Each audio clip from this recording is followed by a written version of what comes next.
Well, good morning, good morning. We're about 2 minutes away from Coffee with Casper. Oh, look who's coming up to say hello. He didn't even need me to get him. And he's not going to eat the microphone today. No microphone eating today. Hi, you. And there's Mountain over here by him. Mountain is here. Good morning. Good morning, good morning. Let me know where you are so we can let people know who's watching. We're glad to see you this morning. Good morning. Good morning, good morning. Okay, down you get. Okay. Oh, you can come back up again in a minute. We got to watch the clock here. Here we go. We are gathering for Coffee with Casper. I got the coffee. I got a Casper dog right here. And there's a mountain dog. Here's a mountain. Can you see the mountain dog down here? There's an old guy coming and said, leave me in the picture. He's too big to hold to pick up. That's right. It's too hard to pick up, huh? Good boy. Good morning, good morning. Let me know where you are. Let me know you can hear me okay. We're glad to see you this morning. Welcome, welcome, welcome. Okay, I might have touched something funny. There we go. Good morning from Palm Springs. Good morning from Idaho. Good morning. Nice to see you this morning. All righty. We got about a minute to go. I have no watch today. All of my watches, the batteries have quit. And then the one that winds itself is getting a new crystal. So I'm watchless, but I do have a clock in front of me. Hopefully I remember to watch it. We can hear you. Oh, I'm glad you can hear me. That's good. The mics are all working. The puppy who ate the mic is no longer Casper. Come on up one more time. Come on. Come on over here. Come on. Come on. Come on up. Are you going to come up? There, boy. There you are. There's the Casper dog. It's 8:30. Good morning from New Hampshire. Hi, hi, hi. My. Welcome, welcome from Arizona. We're glad to see you this morning. All right. Did you come up again? Okay. Casper's been up. I'm up. It's 8:30, and it's now time for Coffee with Casper. Good to see you this morning. Let's everybody take a deep breath. Let that breath come up into your heart center. And then simply relax. And now give yourself permission to be here for 20 minutes. You know, we're so busy. Hello from Oregon. We're so busy from Kentucky. All right. We are so busy these days checking our cell phones and checking our messages and checking our emails and checking on Facebook and checking. And sometimes we forget you don't really need to check in all of that much. And sometimes it's just better to take a little time just to be with yourself. This is an interesting time in our world because here in the United States, we're looking for some of our international people. Maybe you'll check in and say hi. We're always love to have you.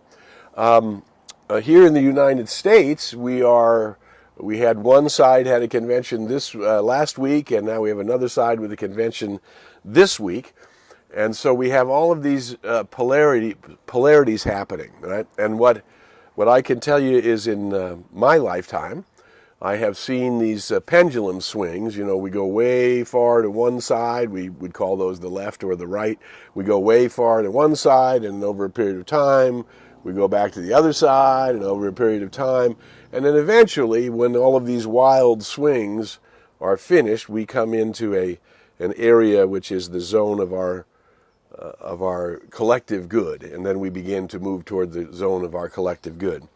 And in the meantime, while we're swinging so far to one side and the other, we find ourselves sometimes confused. We see some of the flare-ups that happen in the world out of these different points of view. And eventually, as I say, they will settle down as we find a ground that works for everybody. One of the things that we know from this COVID scenario is that everything and everyone is interconnected. And there's no such thing as a separated anything. As I often say, no such thing as a disconnected anything. Everything is connected, and everything is related. Oftentimes we just can't see how that's the old guy leaning on the table. Oftentimes we can't see those swingings, and we're not aware that we went outside them. So I wanted to talk about pendulums a little bit. And then, of course, the pendulum is what we call the swinging of oscillating systems. Oscillating systems go this way, they go that way, oscillating systems. Well, in 1665, 350 years ago, a scientist by the name of Christian Huygens, Huygens, he discovered that two pendulum clocks hung in the same wooden structure will always oscillate in synchronicity. In other words, even if you put two like grandfather clocks together, or 3 or 5 or 6 together, even if they're not in synchronicity, one's going this way, the other's going that way, over a very reasonably short period of time, they will find a way to synchronize with each other, and they will flow together. The oscillating systems flow together. Well, what was proven, and has been proven since 1665, is that he was right insofar as it was possible back then, and now they've done all kinds of science and deeper insights into it, and they have discovered synchronization in all kinds of oscillating systems, such as the biological rhythms that happen in the human body. So I wanted to go to talk about this pendulum swinging in our own lives, and also in the lives of humanity itself. So this is the first time on Coffee with Casper I've got a yellow pad. I'm going to just draw a picture. I'm just going to make a dot at the top of the center as close as I can, the dot at the center of the page, and then I'm going to make two lines coming off of it. And then if we were to pretend that there was a pendulum, it would look something like this. Can you see that? Right? And this pendulum is going to swing this way, and it's going to swing that way. Well, these lines that I drew here, so let's just say this is you. So this is the I am that I am, this dot at the top of the page. This I am that I am is at the top of the page. Probably doesn't read right, but that says I am, right? Because the camera switches it around backwards. But the I am at the top of the page is your true self. And your true self, there's a word called kismet, which means fate. And we don't really believe in fate because nothing is prescribed. Everything depends on the choices that we make from within. And those choices determine the outcome of our experience, yes?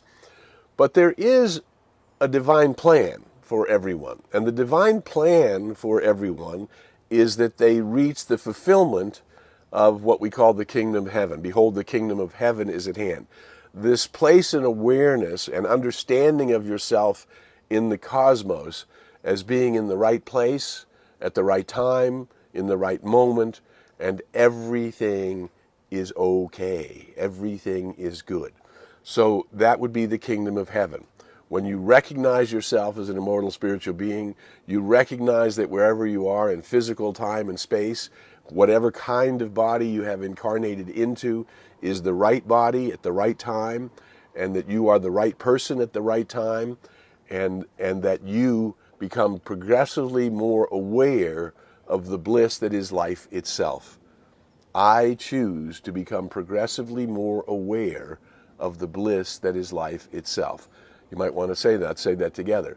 I choose to become progressively more aware of the bliss that is life itself, of the bliss that is my life.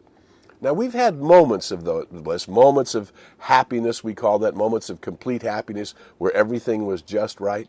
Well, imagine if we were able to connect all of those things. Well, so we go back up to the top of this thing, this I am, and then this position that the kingdom of heaven has for us, that we shall become enlightened, that we shall become blissful, that we shall realize the glory of the I am that I am, which is the same as the glory of God, or the glory of energy itself, or the glory of life itself, the breath of life, which is very much a subject matter of our days.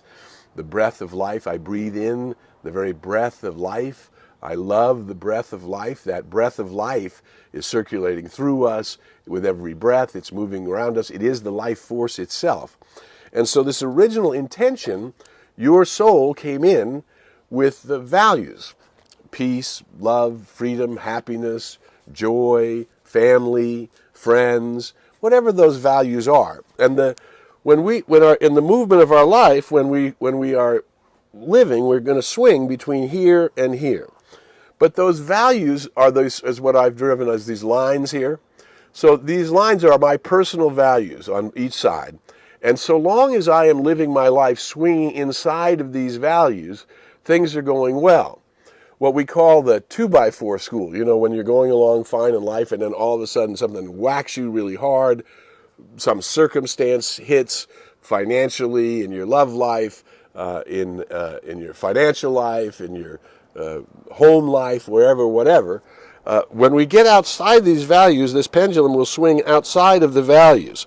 And when we come outside of the values, we get the 2x4. We get whacked until we understand that we're not living in tune with our true nature. And this is, life does this. Love does this to everybody.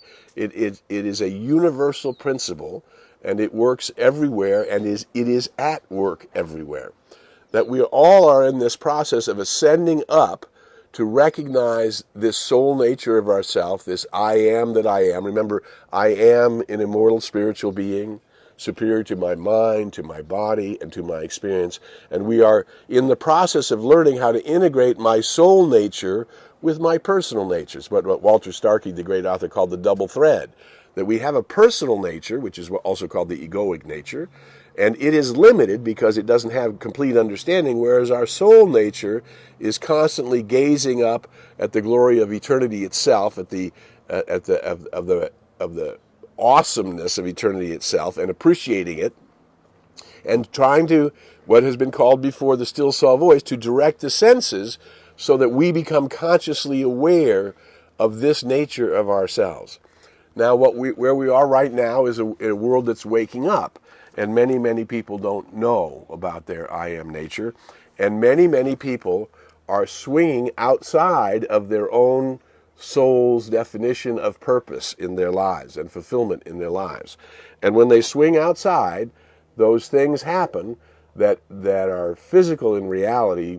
The ambulance comes, the crisis hits, whatever it is, the pain hits, or we're laid sick, or whatever it is for a period of time, until we come back inside our own pendulum of possibility, right? There's plenty of room to have lots of life inside your own values, inside your own soul's mission and purpose, to move from all kinds of experience. But again, when we move outside the universe by means of the 2x4, the school of hard knocks, will nudge us back into center so that we become consciously aware of where we're supposed to be living our lives, so that we end up fulfilled at every level, yes? Everybody, Joseph Campbell, the great mythologist, when asked the question, what is the big challenge in life? He said, tolerating our bliss.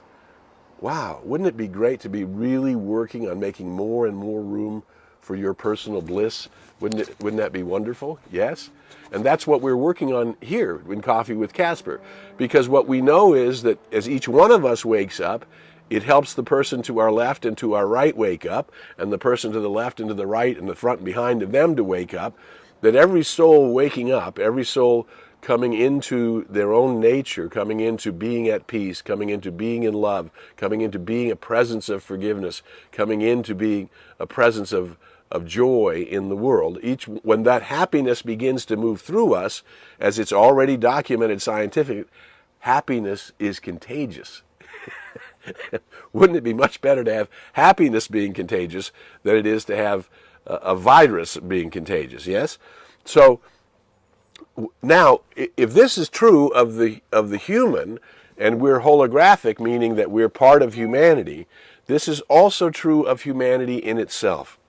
And so what right now in our world, what we're looking at externally, not just in the United States, but all around the world, what we're looking at externally is all of the chaos that comes from living outside of the values of inclusiveness, meaning one planet, one people, one cosmos, all things, one energy, all things born of the one energy, from the one energy, one intelligence moving, right? All of those, that eternal nature of reality is always seeking to bring us back into harmony.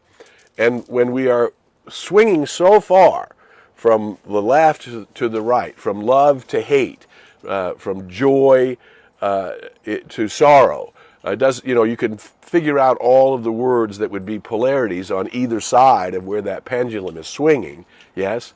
And humanity is swinging so far that we're seeing all of this friction come out and all of the chaos that's coming from it.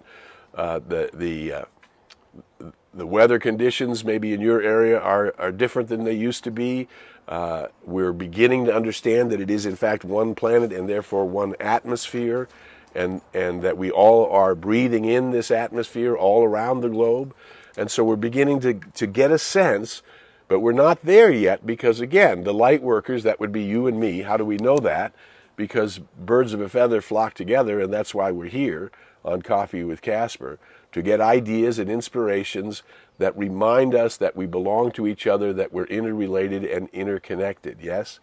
So this when you look out into the world, work on not going way over to one side or way over to the other side, but finding a place where we know all people belong, all people should be honored, all people should be included. We need to make choices not only for ourselves, yes, for ourselves, because when we have a full cup, we can then help give from that cup, but for ourselves, but for everyone, we begin to have a compassionate participation in the human condition. And that's what the new world is about. Awakening to the unity of all life, to the belonging of all life, to the sacredness of each and every soul, and beginning to create a life where we are living and expressing in the sacredness of every living soul, regardless of race, creed, color, nationality, ways of being. Every soul has already been ordained by Creator itself as whole, complete, and perfect. And then we're birthed into expression to rise up and remember the true nature of ourselves. And of course, people ask, well, how do you get in touch with the true nature of yourself? And very simply and easily, we use the thought. We are aware that thoughts are things. Everything that you see is first born in mind. Somebody has to have an idea before anything can become form, right? Everything is an idea first, is created twice, first in consciousness and then in expression. So thoughts are things. How do we in tune with this high nature is by asking to be in tune. I choose to be that which is the qualities of the infinite good. Infinite good is love, joy, freedom, peace, poise, power, harmony, music, connection, belonging. These beauty, these things exist forever and ever and ever and ever. And as we choose to align with these things, as we choose to be an avenue of these things through our thinking. So you would say, well, thinking, yes, well, prayer is a form of thought, but it's a focused form of thought. It's a form of thought that is inviting a connection with the wholeness of life, with the divinity of life itself. So there's really not much difference between a thought and a prayer except where we put our intention, yes? So the way that we draw forth more love, more light, more truth, more wisdom, more passion, more compassion, more forgiveness, the return to unconditional love, love given freely, without demands, without expectations, without seeking anything in return. That happens as we choose those thoughts, as we begin to, as Mary Baker Eddy said, stand porter to the door of thoughts, right? Stand porter to the door of thought, meaning in New York City when my dad was living there and I would go visit him, there were buildings, and the buildings, most of them had physical human beings who were the porters, and their job was to open the door and let the people in that were supposed to be in, and to close the door to make sure that things didn't come in that didn't belong. So that idea of stand porter to the door of thought means each one of us needs to become the person that is watching what we're thinking about, because we know thoughts are things.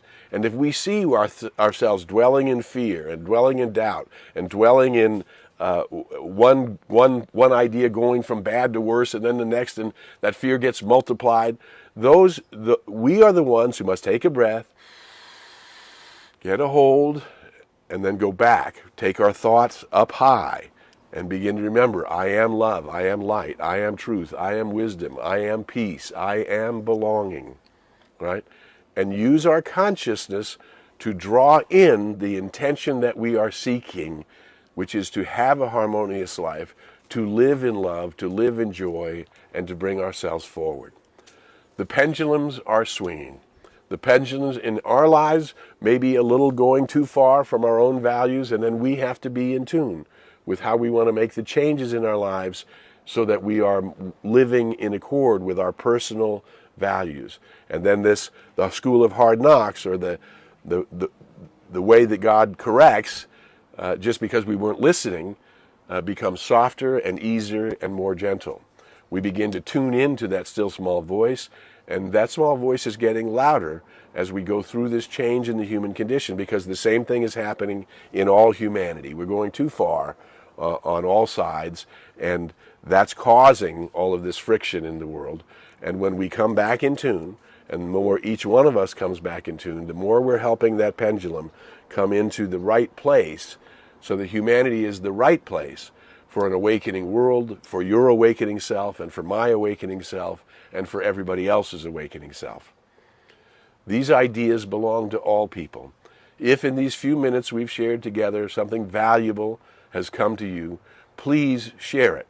I'll give you news about the YouTube channel. I would look for Harry Morgan Moses on YouTube. Some of them might already be up of these episodes, but right now they're all on my Facebook page. Please share them. Let anybody who's looking for some inspiration or help get a hold of it. And remember that you are a light worker, and you are an avenue through which this great and wonderful good can move into your life, and then through moving through you, vibrate from you, and multiply itself around you. You are a light of the world.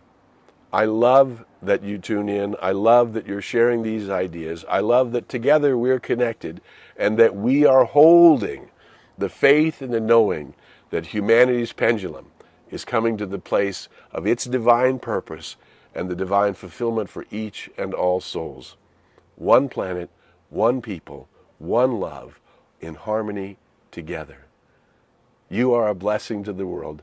I love sharing with you and being with you. I'll be with you next week on Coffee with Casper. Share the message, spread the word, be the light, and thanks for being you. Until we meet again, I invite you to go in the light, as the light, and with the light. May the long-time sun shine upon you, all love surround you, and the pure light within you guide you on your way. Bye for now.